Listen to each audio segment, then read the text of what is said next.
Hi, this is Marcia. And this is Kelly. We are the 2U's of 2U's Fiber Adventures. Thanks for stopping by. You'll hear about knitting, spinning, dyeing, crocheting, and just about anything else we can think of as a way to play with string.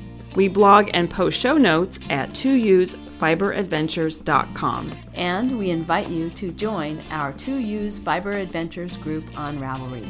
I'm 100 Projects. And I am Better in Motion. We're both on Instagram and Ravelry, and we look forward to meeting you there. Enjoy the episode. Hello, Marcia. Hello, Kelly. We are here sitting in the trailer with curtains hung, and it's a sunny day outside, finally. It's beautiful out. Yeah. A little cool in the trailer. We've got our wool on today. Both of us are wearing sweaters. It's still early. It's going to warm up. Yeah. Anyway, but we're together, so no ringtone to start the... That's right, yes. I can actually see what Marcia's knitting, and Enzo is at our feet. We'll see how good he is. There's a lot of... There's stuff happening outside the trailer that he'd like to be involved in, yes, I think. Yeah. Anyway. Yeah. But here we are. Yeah. So I arrived... What day did I arrive? It was last... Sunday? Yes. I arrived I'm not going to worry about dates. Okay. I listened You back. always get yourself started on what day. What day was it? I don't think anybody cares. Nobody cares. Anyway, but I arrived Sunday and kind of just hung out Monday, Tuesday, Wednesday. Worked on projects. And then Thursday we left for the Knockers retreat in San Juan Bautista. And we got home last night. Yeah. And we'll talk about that in a little bit, but yeah, well, should we just start right in? Yeah, we'll go ahead and get started, and then we'll talk a little bit about the retreat at the end, and then you'll hear a little bit about it as we go through our projects too. Yeah. So first of all, I wanted to give a shout out to a couple of people. I want to give a shout out to Lauren. Thank her for her order from the shop. While Marcia was here, we got an order, and Marcia packed it up and sent it away. So thanks, Lauren, for your yarn order. And then also Jacob emailed us and asked where we were located. He had just found the podcast, so it's only the second episode. Also from the Pacific Northwest area, and says it's kind of fun knowing the places you're talking about, and Walla Walla has amazing wine. Yeah. Did they have amazing wine, Marcia? Yes, they did. Yeah. We partook of the wine in last September. That was very fun. It was, it's very good. So, and then Holly messaged us, and she said she really enjoys the spin-ins and the weave-alongs. And a few weeks back, you asked for podcast topic suggestions. As a new weaver, I would love to hear from you and your listeners about creative and unusual ways to utilize warp waste. I'm sure this will spin me off into a variety of new fiber arts pastimes, wishing you the best in your fiber and life adventures. Thank you, Holly. So, Marcia, have you done anything with the warp waste from your weaving? No, I have not. I've actually, honestly, I just threw it away. I was going to say, did you save it? So I did not save it, but I thought about saving it and wondering what to do with it, and we listed some ideas as we sat here talking. We talked about stuffing. You could use it for stuffing toys. It's not very creative, but no, it does. It would use it up. I think I've talked about this at some point during the past, or maybe in the Ravelry group. I made a trivet. I took my warp waste from a blanket, wool blanket, and plied it into kind of rope sized. So several threads, twist them, several more threads, twist them, then twist them back the opposite direction to ply them into a rope like. And then I laid the ropes along beside each other and took a needle and thread and just sewed them together. And then after I had sewn them together, I took a crochet hook, and I think I went like down the side, I did a little chain crochet down the side, but they're really connected by the sewing more than they are by that. So you could make a trivet, or you could make like coasters. Yeah. A coaster would work too. And then I put it in the washer and felted it so that it was more firm and stiffer, a little bit stiffer for a trivet. I have to say, because the other thing we listed here is to use as weft. I have to say, mine was not that long. I don't know. No, it wouldn't be.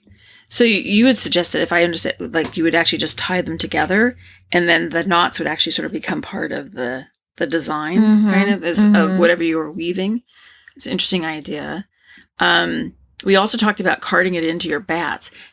It might be easier if you had wool waist. Yes. I don't know. I was thinking, because I've only woven with, I did the alpaca, but cotton tea towels, and I don't know that you could card into. Could you card that in? Well, they card in the sari, like the sari silk fabric, and that in a lot of, those become like strings that get carded in. I mean, it doesn't go back to being silk fiber. It's like silk threads. So you could. It's a little hard to spin, I have to say. Okay. If you've spun that sari silk, it's something you do once. Yeah, just say that you did it, and then it's kind of tricky to work with. I suggested feed your compost. Maybe not really what you wanted. It was not the real purpose of the question. I also, if they're short pieces, you could, and not really, you could probably tie up your tomatoes and your beans and your... Yeah, bits of string too small to use. Yes. Yes, put it in a box, labeled bits of string too small to use. That's from... what's that? Is it Oliver? No, who's that from? I don't know. It's Dickens. I can't remember now which book it is. But anyway, I don't know. Listeners may have some other suggestions, too, of what to do with it. My friend Kim, she's been weaving, and she's been saving all of her loom waste, wondering what to do with it, too. So I can tell you I saved loom waste for a long time, and I had a huge bag of it, and I tried doing some carding, and I carded a few bats with it. I did not ever try to use it as weft. I did make the trivet, but that was one project's loom waste, like my sister's blanket. I took that waste off and made the trivet. Here's another thing you could do with it, Marcia. Yeah. You can save it in a bag for a really long time until you finally just throw it away. Again, not creative or unusual, but sometimes you ask yourself why you're saving something. It's that potential, right? There's so much potential in all that loom waste, and then at a certain point, I asked myself, would I rather work with this, or would I rather work with the other potential I had in my inventory? So, but anyway, thank you, Holly, for that question. And let's hear what you have all done with warp waste. Okay, well, do you want to talk projects? Yes, we've got one more. I'm sorry. One more listener. It's right there in front of me. Sorry. I was about to sneeze, so I lost track. And that was Holly, Holly's question. And then we had Lori, who sent us an article about the sale of Vidalia. Vidalia. We have a Visalia in California, but I think it's Vidalia, not Vidalia in Georgia. Anyway, Vidalia Mills. They're the last mill in the U.S. that made denim fabric for jeans, and they were trying to preserve a building and equipment and create this mill for these heritage looms and denim making, and sadly they were not successful. But it's a really interesting article, and we'll put a link to it in our show notes. Yeah. Okay. Projects. Should I go first? Go ahead. So I have finished some projects. I remember, Kelly, the Ames beanie. I had the problems. I had done the cable the wrong long-standing. Yes. Your Ames beanie and my graffito were stalling about the same amount of time. Yes. So we, in between the last time we recorded, I went to the Washington coast for a week, and I thought I have to finish that. I had ripped back, but I actually finished the hat. So that's done. We don't need to talk about it anymore. But the designer is Stephanie Larson, and I used the Pearls Before Swine, Hometown Worsted, and the colorway Sea Glass. And it turned out great. And then down here at your house, I finished the socks I was making with the Knit Picks Felici. Felici. I think that's how I've heard other people pronounce it. In the colorway Hawaiian shirt. And I actually took those to the retreat and wore them a couple of mornings because it was cold. Yeah. The other thing I finished, drum roll please, Morgan's Pinwheels and Checks weaving. Yay! Yes. It was touch and go, to say. And I was down there. I would just go down there as any time I could find. So like sometimes it's just 10 minutes I'd be down there. But I finally cut them off the loom, I think the Friday, the day before I left to drive down here. And you said just cut them off, and when I'm down here, we'll wash. And so I did. I stitched them to stabilize them, before I cut the towels apart, washed them at your house. And then I sat out here in the backyard one whole day, and I hand sewed all the hems, and I think they look great. They do look great. Everything, it's really interesting. I thought they looked good before, but everything just looks so much better after good washing, and they really look great. Yeah, they turned out really nice, and I have not woven with the Maurice Brassard cotton, and that I think feels really nice. Yeah, and it's not very expensive. No. It's not terribly expensive, but anyway. Yeah, for some reason, most of my cones are Cottalin, I think, the cotton linen blend. So anyway, yeah, I have never used that, so I'm going to definitely use some of that yarn in the future because it made some nice towels. I worked quite a bit on The Weekender by Andrea Mowry using Cascade 220, and I have finished the first sleeve, and at the retreat I picked up and started knitting on the second sleeve, and we'll see how it goes. I've been having to do a little bit of thinking about this project because of the gauge I was getting. I made the smaller size, but I realized that the armholes were not going to be large enough, so I made the armholes the size of the larger size, 2 sizes up. So then I had to do some calculation of what the decreases should be. And so it's been a little bit of thinking on this project. Yeah, so I worked on that quite a bit. And then because I finished the socks in the Hawaiian shirt colorway, I cast on another set of socks using Wisdom Yarns Wacky Sacky in the colorway Batty Berlin. And this is, and I'm not really sure why it's called that, but anyway, this is the yarn we bought in Walla Walla at the Pearl to Walla Walla at their pop-up. And because you knit socks too out of that same yarn, and it was Winey Viney. Yeah. Or Viney Winey. Anyway, it was green and purple. Yeah. Yeah. And I liked it. It was fun. Yeah. So it's very pretty. It's gray, kind of a bright blue, red, and kind of a soft butter yellow with the colors, and white. Anyway, it's nice. I'm done. I don't know. What do you think, Kelly? 5 inches, 4 inches? Yeah, about 5 inches. And I'm going to try. I kept track of where I started in the colors, so I'm going to try and see if it's nice feeling. I'm going to see if I can make them match. It's not the end of the world if they don't, because it's not as, the pattern is not as bold as the stripes of the Felici, but I'm going to try. It's kind of interesting. I have got enough yarn that I can do that. The other thing, at the retreat, I spent one day spinning. I'm using 2 braids that I bought at Rhinebeck at the festival. I think about the only thing I bought at the actual festival, but it's a company called Into the World, and that's spelled WHIRLED. 2 braids, and one colorway is kind of orange and gray and white. It's called Welcome to Litchfield. And then the other one is all different shades of gray, and it's called The Traveler. And my plan is to spin each one as a single and then ply them together. That'll be pretty. I think that's it for me on projects. Okay. Well, so I have big news. Yes. I have 2 pieces of big news. One of them I spoilered already. The curtains for the trailer are done. They're hemmed. They're hung. They've been frozen and ironed. That took hours. the pressing, and I was sore the next day. Well, because you texted me a picture of them that you said the mistake you made is you you got them wet and then you wrung them out, but they're all like I just put them in a bowl.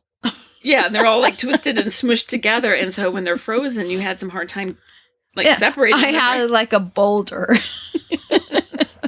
It was a boulder of curtains, and so I was pressing around the edges of this boulder as I was able to peel pieces off. That was dumb. I should have folded them and stacked them, and it would have been much easier to press them. But they did get a little bit less stiff.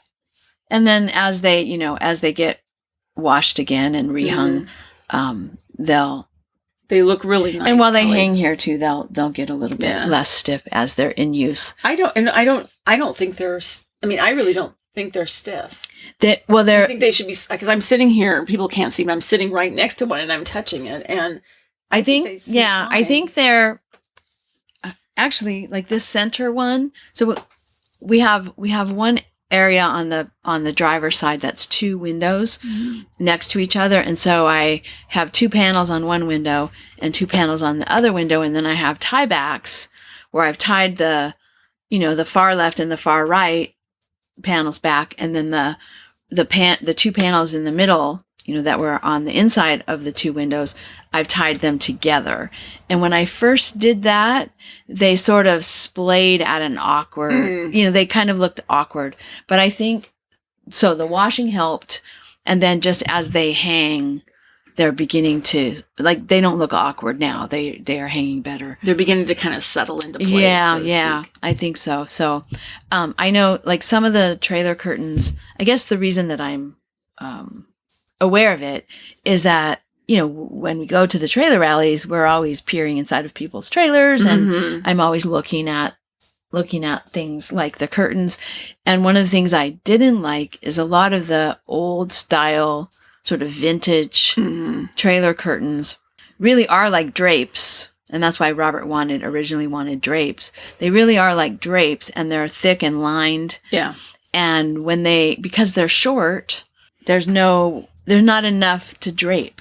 Yeah. And so they kind of stick out awkwardly at the bottom because they're really not heavy enough to drape. So I was aware of that as I was hanging them, and worried that they were going to be a little too stiff, because this batch, if people remember the long saga of the trailer curtains, this front batch, the ones I made for the back, I used my spirit yarn, and I had used it all up by the time I finished in the back, and I had to order some more linen for the weft. And when it came, it was much stiffer than the original linen that I had been spinning with, or that I had been weaving with.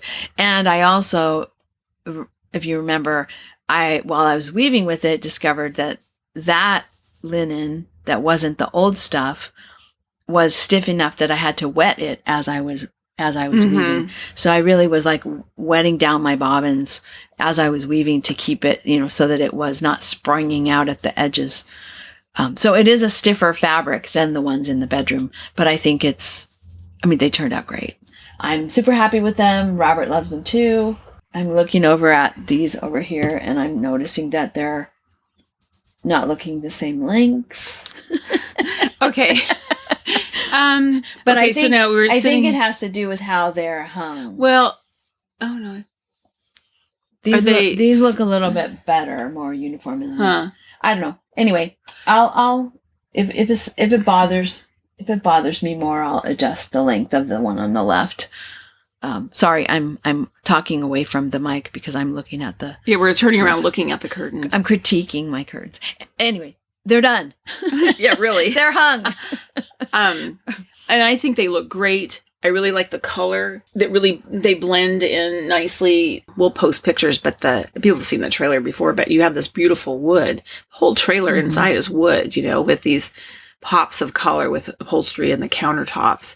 And I think the color looks really nice with they're not the star. The curtains are not the star of the show. They just kind of blend in, and they're nice. I like them. I'm not. And then we did have a discussion, Kelly, because right now you have the tie backs are just pinned on here. And long term, you have to, the tie backs have to, I'm pointing, I don't know why I'm pointing, nobody can see, but the tie backs have to be attached to the trailer in some way, don't they? Well, Or that's is that what not- Robert thought, but then when he came in here to look at them, he said he likes the way they look like this. You know so, what you could do? I just had a thought. yes. You have all those buttons.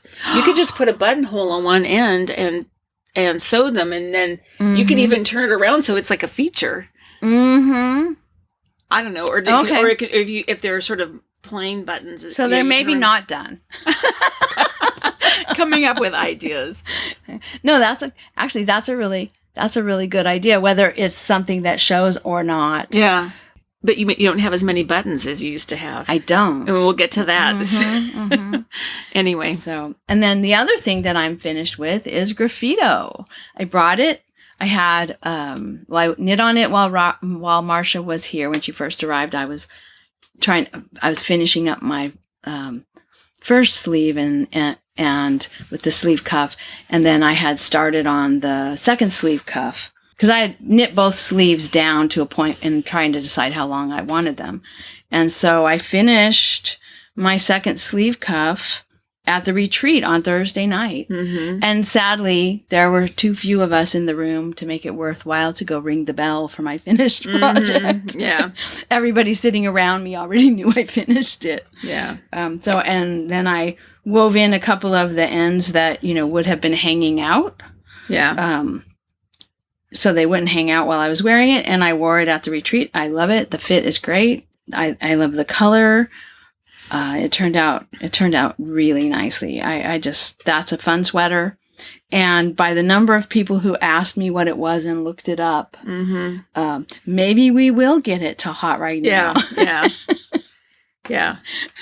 Our friend Dagmar, she was there. She made one. Yeah. in a very interesting, lower contrast than we did, like 2 shades of green. Mm-hmm. Very pretty. Yeah, like a sort of a, I don't know, sort of a yellowish, a more, not really forest green, kind of a more yellow version of a forest like green. grass green, kind of. No, that's too bright. Yeah, not quite that bright. And then a more blue green. It Mhm. was really pretty. Yeah. Really pretty. Yeah. So, I'm just gonna interject because we'll talk, as they say, we'll talk about knockers sort of throughout the podcast a little bit, but you're talking about ringing the bell. So they have a tradition when somebody finishes a project, you get up and you can ring a bell, and then everybody cheers. And it's interesting.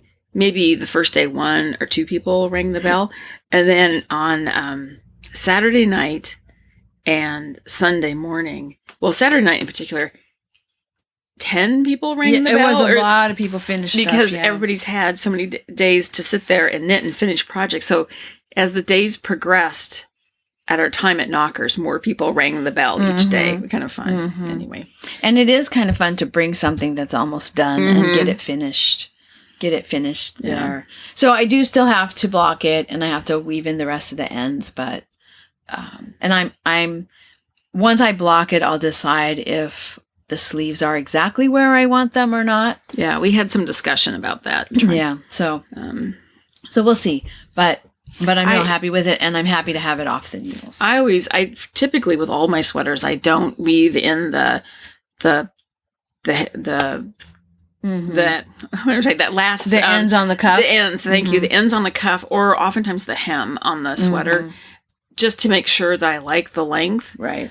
Because it does change with blocking, and Yeah. and sometimes depending on the yarn, pretty significantly. So anyway, Well, and those were the ends I especially wanted to weave in because I wanted to wear. yes, it. yeah. So I may have to do a little cutting of the cuff if I decide Yeah. that I need a little more length, but we'll see. So those are my finished projects. Right now I'm sitting here knitting. I'm starting the crown decreases on a charity hat. Is this And what is this? Oh, what is this? I think this is like a Woolies. Okay. I don't think it's all wool. Mm-hmm. I think it's wool and acrylic. You can't totally tell, but that's this one I got specifically for knitting a hat to put on the table at school. I'm now to the crown decreases. You So- did finish one other project, though. You did finish a dishcloth and gave it to me. Oh yeah, so I have been knitting on dishcloths, and I've got about maybe 6 of them, 5 or 6 of them completed. A couple are for me. I gave one to my mom. I gave one to my niece. Gave one to Marcia. It was a cotton yarn that Marcia and I dyed yellow and orange, variegated. And I had that. That's what I started with. And then I also had some spirit yarn from a couple of knockers ago. Not linen. Taki, Stacy Charles, whatever. It's a cotton yarn that I like. I like it a lot for dish towels or dishcloths. So I got that, and I was a little bit sheepish about grabbing it because it was probably a short sleeve sweater quantity. Mm-hmm. And I got it to do dishcloths. It's a royal blue color. So some of them are orange and yellow. Some of them are royal blue. Some of them have orange and yellow stripes in the royal blue. They match the dishes, the summer dishes of Pody's. Oh, right, right. So I thought that was kind of fun. So I kept an orange one for myself. I kept a blue one with an orange stripe in it for myself. And then this next one that I'm making is completely blue. And then I might make more, or I might just be done. My current dishcloths are wearing out. They're getting holes. So it was time to replace them. Mm-hmm. So what else? What else? do I Spinning. have? Oh yeah. So You spent a lot at the retreat. I did. I was up in the air whether I was going to take my drum carder or my spinning wheel to the retreat. I love taking the carder because it's fun to, if people want to card something, they can card themselves an art bat. And then also, it's just a lot of time at the carder, which means you can get a lot done. Mm-hmm. And so I was thinking about doing that. But if I did that, I need to bring the table. And I hadn't really had a lot of time before we left to sort out which batch of fiber I was going to bring. And I have a carding project that's almost done. So that seemed kind of like a waste to bring that and then, be finished with nothing else to card. So I finally, in the end, decided to bring my spinning wheel. And this is kind of funny. All last summer, I was spinning on the dark brown, almost black Wensleydale Cormo merino mix. And I got a sweater quantity out of it. And I'm like, great, this is done. I'm done with that fleece. That's another fleece out of the stash. And then I found another box of carded bats. So I had decided that I thought, okay, I'm bringing these to the retreat. And some of them I'm going to bring to spin a little bit more. And I'm going to put some silk in with it that I had, some purple silk that I had. I thought I'll spin a little bit of purple silk held together with these carded bats. And then the rest of it I'm going to put in the D-stash room. Well, I didn't even get it to the car. Kelly came out with her 2 little bags of the carded fiber. And I said, what's that? Is that because that fleece we had split years ago? You're all done, but I'm still in the process of carding mine. But anyway, I said, well, I'll just take it and add it to my... it all goes together. I might as well keep it together, right? So so it's going back to Seattle. Yeah, Yeah, it never made it to the retreat. It didn't even make it into the car. Yeah. But I spun on that while I was there. I spun a bobbin of that. And then, but the other funny thing about D-stash is that our friend Pat brought some roving to D-stash, and before she even went to the D-stash room, she just came out and dropped it at our feet. Because she knows. She knows. She knows us, yeah. Let's not waste any steps taking it to the D-stash room. So one of them was a gray Corriedale merino blend or a cross, I'm not sure. Anyway, it's beautiful. It's so much of a luxury to spin something that was carded professionally. I like spinning from my carded bats, but this is a pin drafted, and it's not one of the really thin pin drafted rovings. It's a thicker pin drafted roving. It's really nice to spin. And so I've got about a bobbin and a half of that. So I did a lot of spinning at the retreat. And then yesterday I stopped spinning. No, Saturday night I stopped spinning and started this hat. So yeah. And that hat, are you following a pattern or you're just making it up? this is the Bankhead hat pattern. But you do it so that Yes. what am I trying to say? The The pearl ribbing part of that the ribbon. lines up. Yes. So what I don't like about the Bankhead That's pattern what I don't like about it too. is that it's a 1x1 rib. I like 2x2 rib better. So I do a 2x2 rib, but the same problem happens with a 1x1 rib, because if you're doing 1x1 or 2x2 rib, it's in multiples of 2, right? But then in the Bankhead hat, once you get past the ribbing, it's 4x1 rib, and that's a multiple of 5. And so the pearl part of the ribbing, the by one part, doesn't line up with the purling in your hat band part. Yeah. Your That's what brim I part. didn't like about it. And I didn't like That's a that. great solution. You just change it to a 2x2 rib. So, well, no, Oh. you have to change. Oh. You have to change your body of your hat So to what is 3x1. Oh, I see. So it has to be a multiple of 4. 4, yeah. Well, it has to be a multiple of 2. And so in this case, it's a 4. 3x1 rib makes a 4-stitch repeat. Yeah. And so it lines up. Yeah, it's for those of us who like... It's tidier. It's tidier, yes. It's like for those who like order. Yes. This has Symmetry. Symmetry, yeah. So that's what I'm doing, and I'm at the crown decreases at this point. And so I'm doing my crown decreases. I don't know, it might be a little short. I have a tendency to make hats a little too short. It's like a beanie style of hat. So. I think you're getting close. I mean, I would say you're pretty, because now people can't see, but Kelly's trying it on. I have to remember that people That's can't right. see. I think you're getting close to maybe 2 or 3 more rows and then start the... I've just started the first decrease round, but I think Okay. I'll do a little bit more in between before I do the second one. So it'll get a little taller, but also a little skinnier before I really start the decreases. Yeah. So let's see, what else? So Spinning, I got that done. I talked about that. Yeah. your how about your weaving? M's and O's. Yeah. So my weaving, I haven't done anything since Marcia has been here. But I've got, I can't remember now how many towels I have, 4 or 5. I think I have 5 towels done. Anyway, I have 1 towel to go. I don't have my notes with me here, so I don't know. I can't remember how much warp I put on.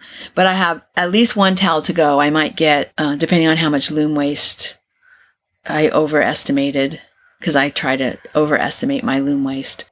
And depending on how much I overestimated, I might get like a table square or the type of towel that goes inside of a bread basket or something. So. And then, Kelly, your loom, the new loom, do you want to talk about that? Because I know while I was here, your apron arrived. Just, I think the day we left for Knockers, the apron arrived. Yeah, so I haven't done really anything more. I don't know, maybe I didn't talk about maybe between the last podcast and today, I put all the heddles back on to their, back onto their shafts and inserted them back into the loom. So and I counted them all to make sure, how many I have on each. So I know now how many heddles I have on each harness.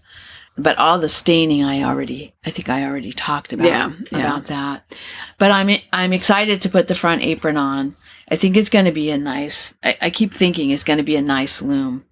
Well, I think it looks great how you've cleaned it up and put the teak oil on it. Is that what you put on it? Yeah. So it looks great. I like the fact that the front beam folds up.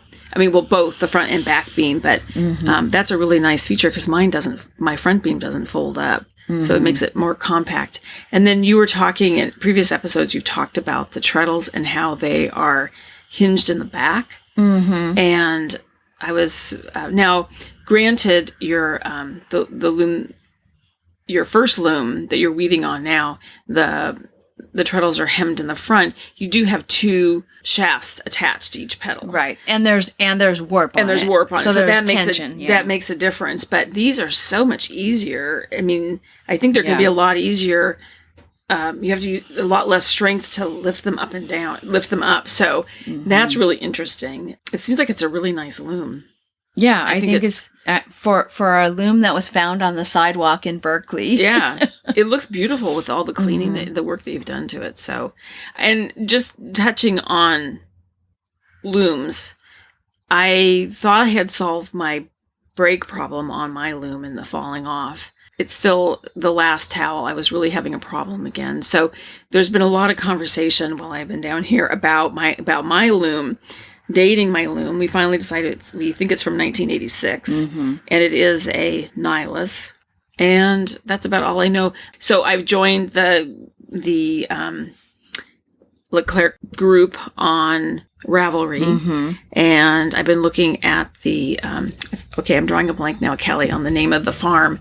Camilla Valley. Camilla Valley Farms, where there's a lot of information. In fact, I noticed that the woman who runs that is commenting a lot in the forums in this the Ravelry group. She's very knowledgeable. In fact, her article is on their website, the Leclerc Looms website, giving the entire history of the company.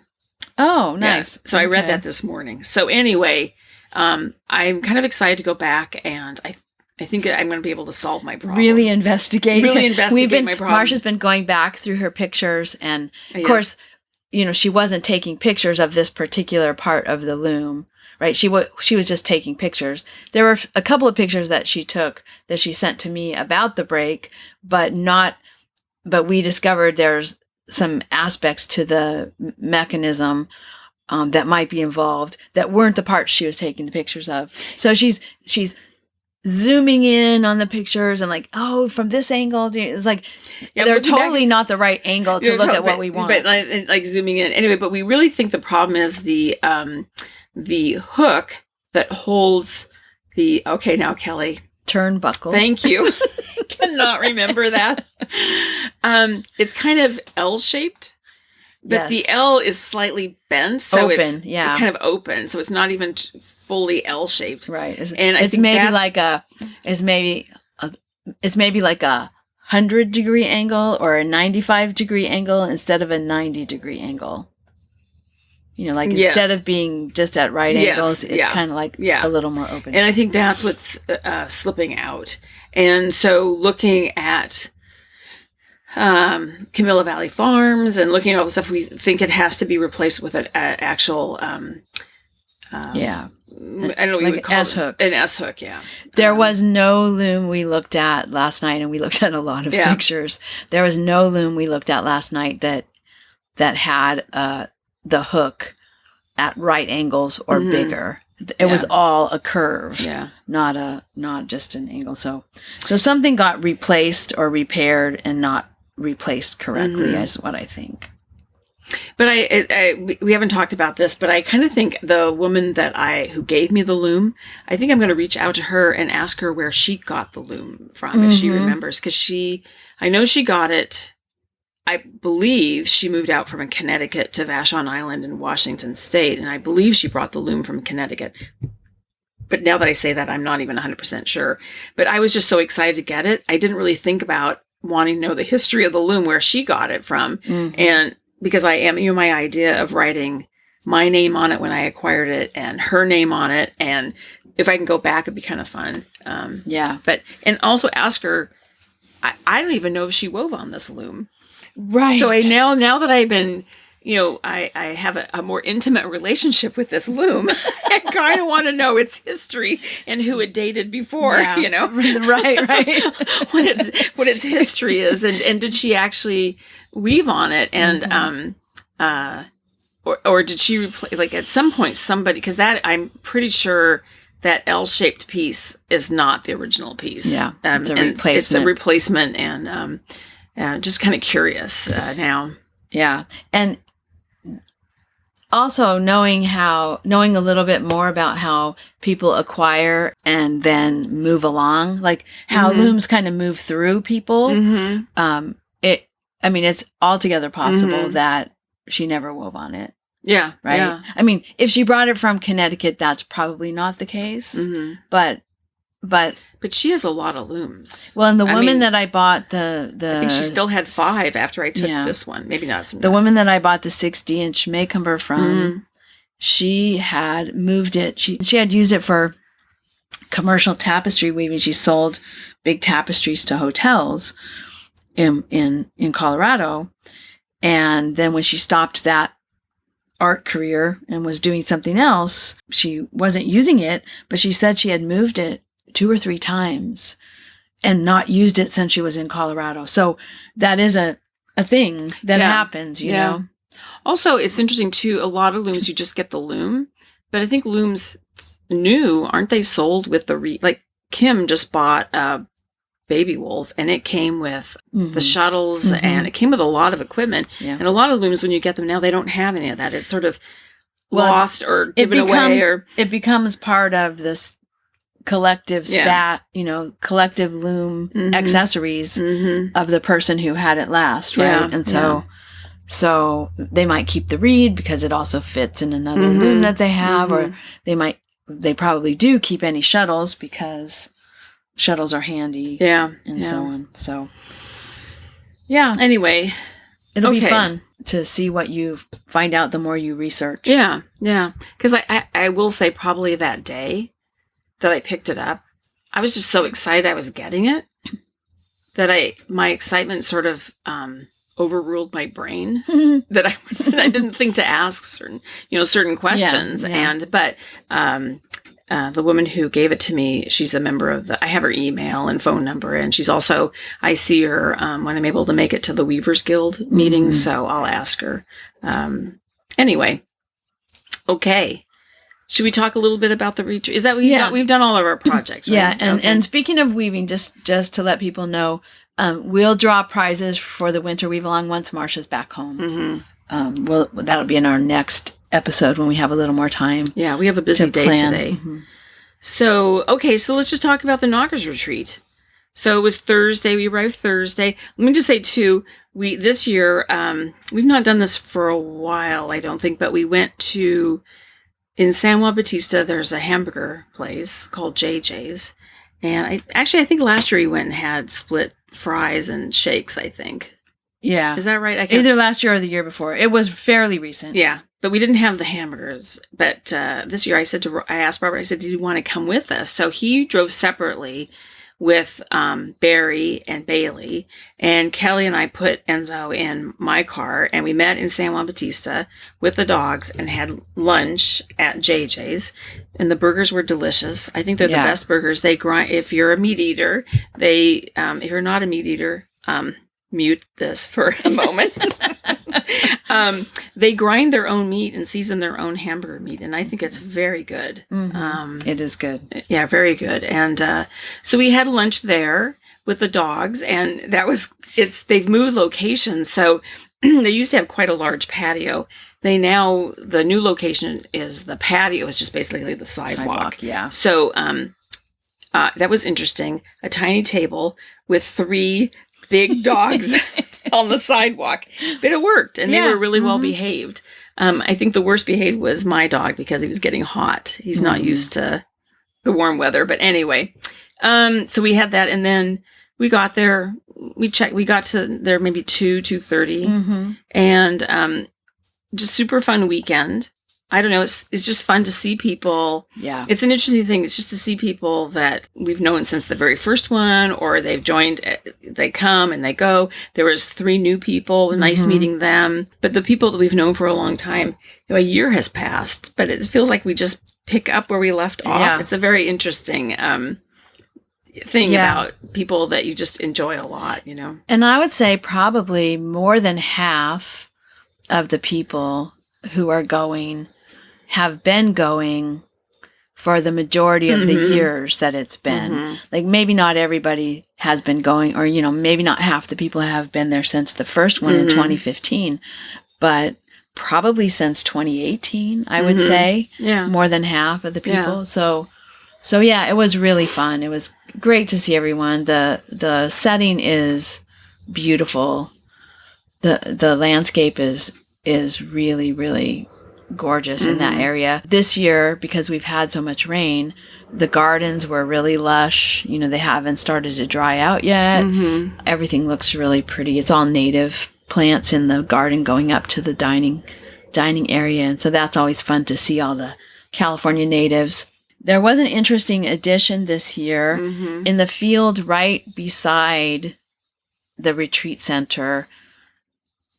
I think probably 80 or more hives, maybe 100. Yeah, it was a beehives, and the bees didn't bother us. I mean, they have other things. They to were do. on their working. missions to go places. There were lots of bees at the fountains gathering water to bring back to the hive.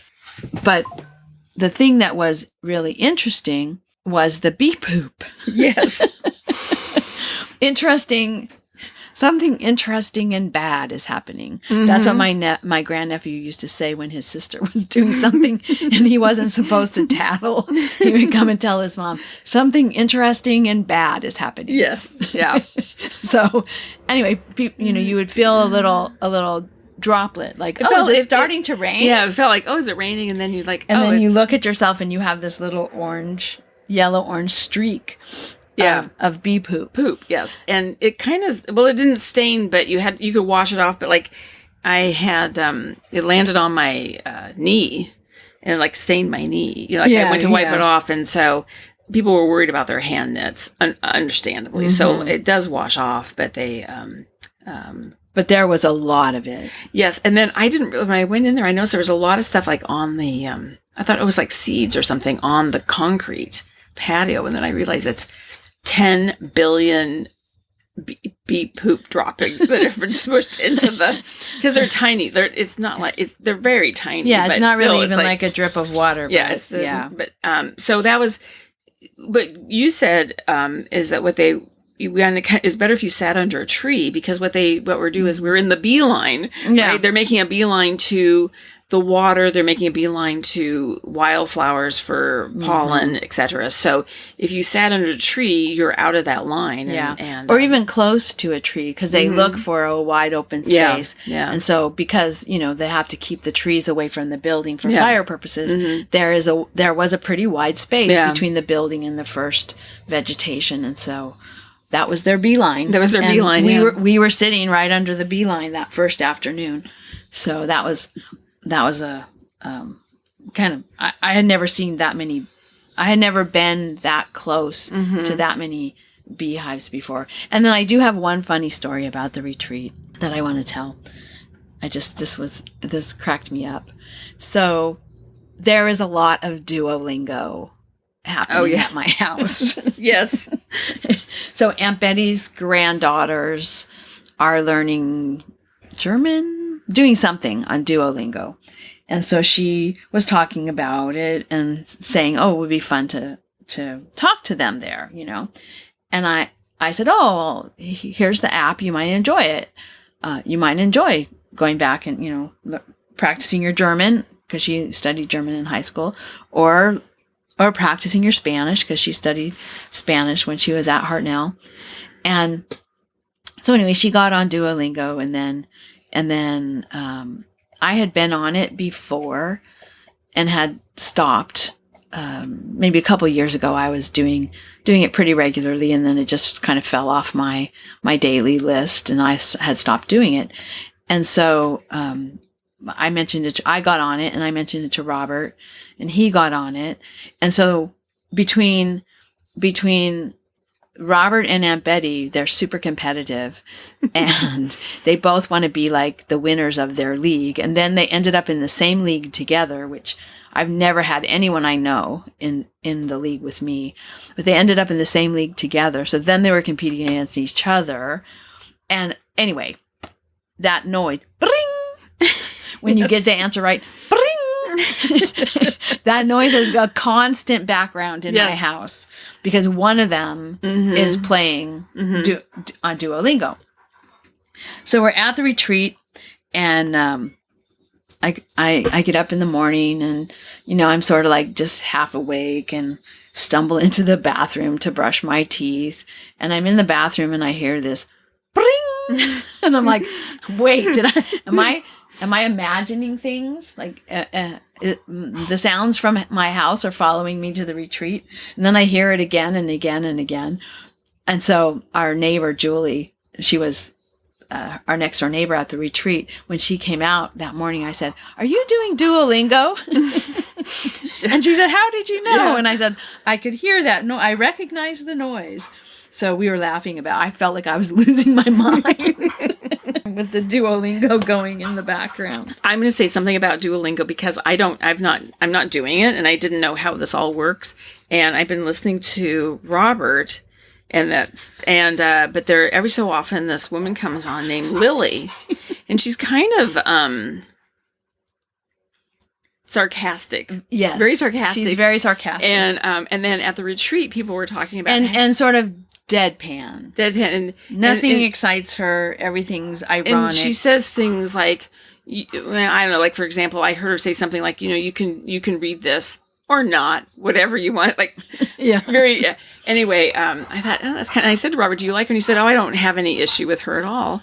And then I'm thinking this is a real person. And then we get to the retreat. Well, and Aunt Betty came out to talk to me, Yes. or to talk to Marcia and I, and this idea of Lily came up, and Aunt Betty's like, "Oh, I hate her. I hate her." Yeah. when I answer the question right, she rolls her eyes. And then I find So out Marcia thinks I she's think a it's a real real person. And then I find out Kelly said, "Marcia, it's a cartoon character." And I think it's so funny. But knowing that, just because as I say, I'm not doing it, but just being here and listening to all this conversation in your house about it, we get there and people are talking about it, and it was very divided whether people liked Lily or hated Lily. And it's very sort of 50-50 whether they like her. Yeah. But it was so funny because I started laughing the way people were talking about her. Even at the retreat, you would think she was a real person. Yeah. It's so funny. Yeah. And kids really like her. Mm-hmm. My friend's daughter, she's 10, I think. And I mean, so Lily acts like a teenager, right? Yeah. Like a too cool for school teenager, Yeah. right? And so the 10-year-old, 11-year-olds, that's their favorite. One of their favorite characters is Lily, and she tosses her purple hair around and rolls her eyes. Yeah. But she's not a real person. No, she's not a real person. But I like this company. She's not randomly created with That's no right. thought. There's been thought, a lot of research and thought put into this character for a reason. But anyway, that was just funny. Well, we did take some things for. We have to say too, Kelly, you brought a lot for the D-Stash room. I did. And it was pretty much all gone. I was ruthless. Ruthless. And in fact, I kept saying to her, "Are you sure you want to are you sure you want to get rid of that?" Anyway, but one of the things you did bring was an entire box of buttons from your, and that was hugely popular. I think half the box is gone. No. I put it back into the box that I was trying to get it to fit in, and it still doesn't quite fit the way I want it to. So not as many went as I had hoped, but there were people taking buttons, and there are some the ones I took were the ones that were all strung on linen thread, and tied together. So you have a whole string of buttons, and like there was a red string. That whole string is gone. Really interesting red buttons. And then there was a string with turquoise buttons that were actually made of turquoise. And not the whole string, but on the string were some of the buttons, the turquoise buttons, were actually made of turquoise. And that string got taken, which is great. I think you should bring that box next year and then ask the organizers if you could have a table.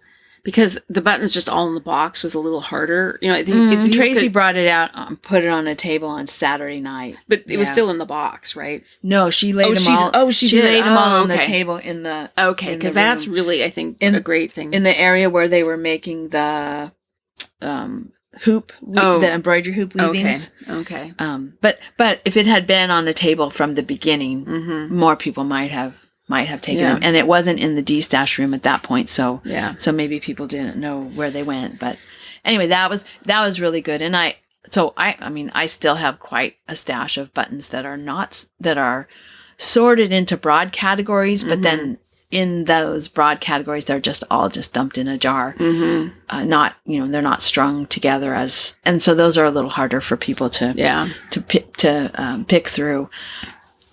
But yeah, I'll continue to make those available because as long as I keep them, I'm not sure how much longer I'm going to keep them, but in terms like yarn, you took home like acrylic wool blends for charity hats. I did get some yarn for another emotional support chicken.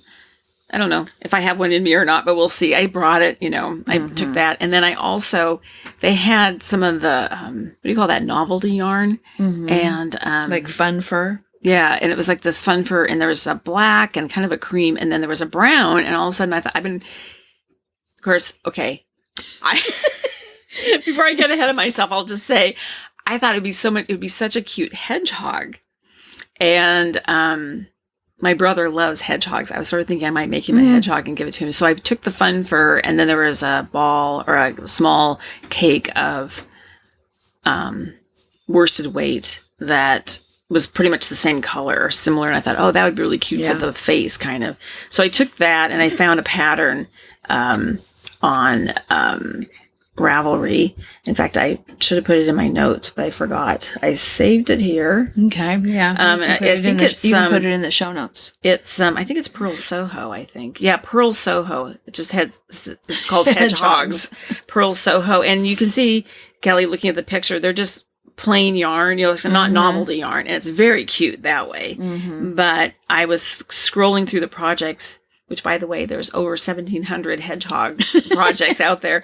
But people have made the body with the fun fur. And so I think that's going to be really, I was reading, a couple of people have done it. I was reading their notes this weekend. So I think I'm going to do that.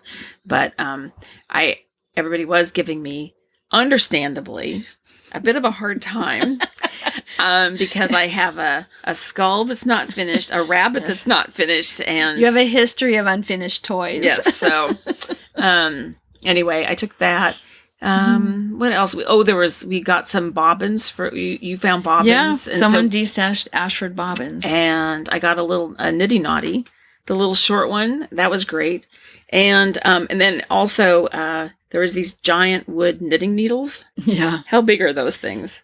Bigger than size 19. Yeah, I mean, I have regular size 19 needles. I mean, circular size 19, and I think they are bigger than the size 19s. Yeah.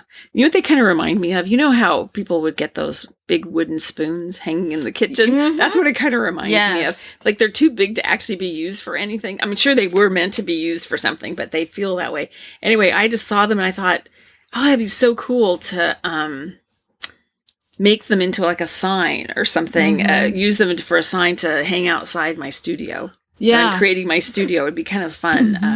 I don't know exactly what I'm going to do, but I thought they may come back to the D-Stash next year. Right. Who knows, but right. Yeah, I brought back some things. The boucle chicken.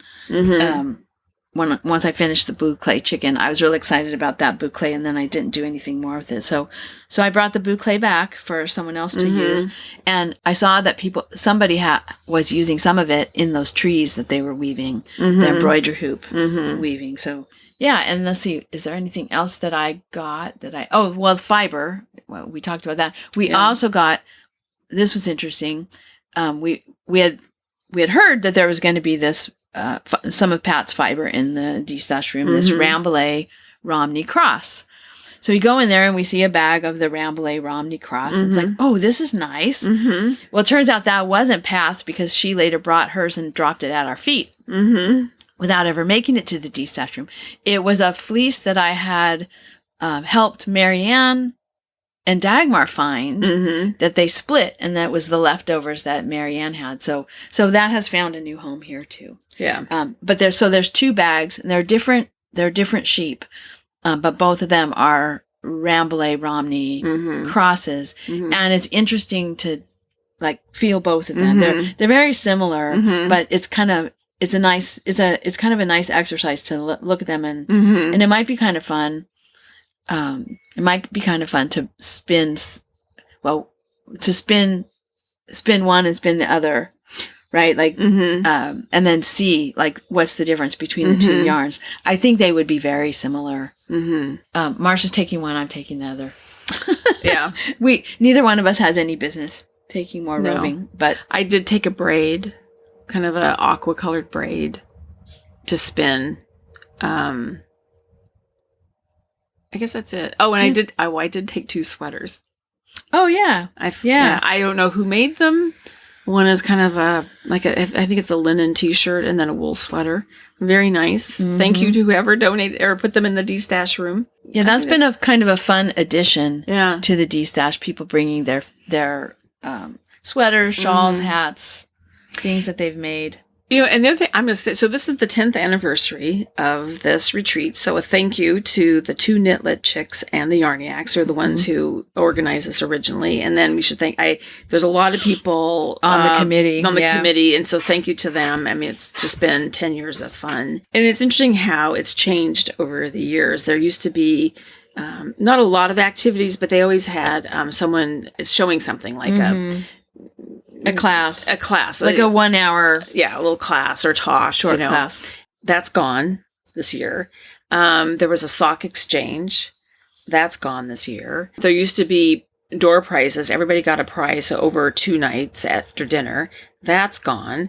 And none of it's missed, I would say. Right. You know, it's kind of like, it's okay that we don't have it. I think in the early years, those things were good because they were kind of icebreakers. And now we all know each other so much that it's we don't need that. Yeah. We don't need that structure. Yeah. And I'm sure it's a lot easier for the organizers to not have to find all those prizes and, so anyway, it's just like it just gets better and better, and there's always a massage therapist there that continues, and you can tell what people really like. And sitting and knitting with friends and getting a massage. And they did do the only prize drawing they do now is everybody who they get a raffle ticket for every knocker they make, knitted knocker they make, the prosthetic breasts and then, so they gave out 9 prizes, I think. And then the person who made the most, which I believe she made 19, they get the grand prize, which I believe it was a sweater quantity of yarn. So that's a fun one because that's very close to the organizers' hearts, that charity. So they just, every year they do a great job. And I think that they're just refining it, making it just as much fun as it was the very first year, you know? So yeah, it's one of the highlights of my year. Yeah. Okay, what else do we have to say? I think that's it, Marsha. Okay. We've said it all. Well, we have a busy day because you're headed off to teach. And then Robert and I are picking you up, I guess. Is that how it works? Yes. So we're going to dog class tonight. So we need to finish up so you can go to work. Yeah. Somebody has to earn a living has to earn a living around here, yes. Okay. All right. Bye, everybody. Bye-bye. Thank you so much for listening. To subscribe to the podcast, visit 2usfiberadventures.com. Join us on our adventures on Ravelry and Instagram. I am Better in Motion, and Kelly is 100 Projects. Until next time, we're the 2 U's doing our part for World Fleece.